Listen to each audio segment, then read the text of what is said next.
आखिर बौद्ध धर्म पर क्या बोले एलोन मस्क, जिसे सुनकर जातिवादियों के उड़े होश। तो जय भीम दोस्तों, आप देख रहे हो the Buddhist words YouTube channel.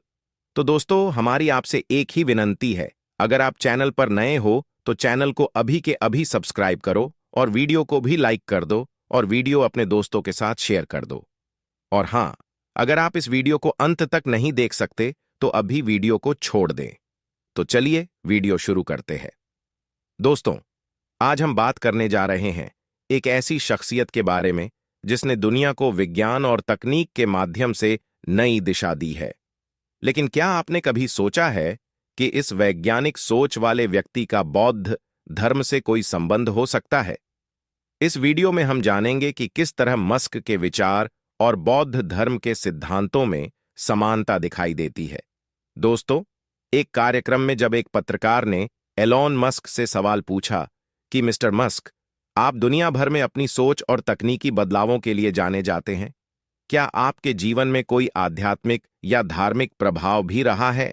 इस विषय पर एलोन मस्क ने कहा कि मैं हमेशा खुद से ये सवाल करता हूं कि हमारे जीवन का उद्देश्य क्या है। क्या हम बस यहां काम करने और आगे बढ़ने के लिए हैं या इसके पीछे कोई गहरी मीनिंग है? इसी सवाल की वजह से मैंने कई धर्मों और दार्शनिक दृष्टिकोणों को जानने की कोशिश की, और बौद्ध धर्म उनमें से एक है जिसने मुझे गहराई से प्रभावित किया है। बौद्ध धर्म में एक खूबसूरत विचार है, मध्य मार्ग। यह मार्ग कहता है कि हमें किसी भी चीज में अतिवाद से बचना चाहिए, न तो बहुत ज्यादा और न ही बहुत कम। यह सिद्धांत किसी भी चीज को संतुलन में लाने के बारे में है। इस तरह की सोच हमारे जीवन के हर पहलू में बेहद महत्वपूर्ण है, चाहे वह काम हो, तकनीक हो या व्यक्तिगत जीवन। अगर हम हर चीज में संतुलन बनाए रखें तो हमें जीवन में सच्ची खुशी और शांति मिल सकती है।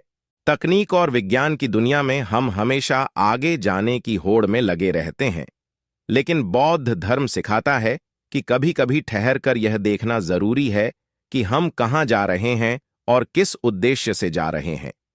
जब भी हम कोई नई तकनीक विकसित करते हैं, जैसे आर्टिफिशियल इंटेलिजेंस या स्पेस एक्सप्लोरेशन, हमें यह याद रखना चाहिए कि इस तकनीक का उपयोग मानवता के भले के लिए हो।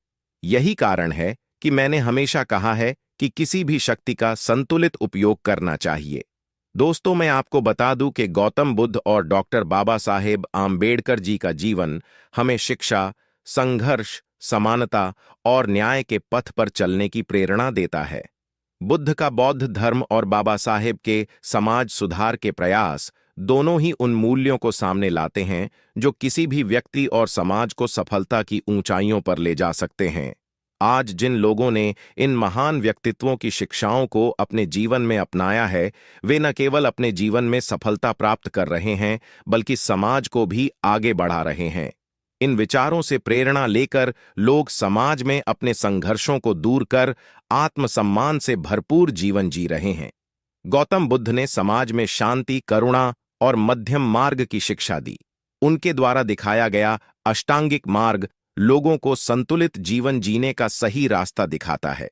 बुद्ध ने सिखाया कि अगर मनुष्य लोभ, मोह और घृणा से मुक्त होकर जीवन जिए तो वह एक सुखी और शांत जीवन प्राप्त कर सकता है। उनकी शिक्षाएं किसी एक धर्म या समाज तक सीमित नहीं हैं, बल्कि संपूर्ण मानवता के लिए हैं। इन सिद्धांतों का उद्देश्य था कि हर व्यक्ति अपने दुखों से मुक्त हो और अपने जीवन में आत्म साक्षात्कार प्राप्त कर सके। इसी प्रकार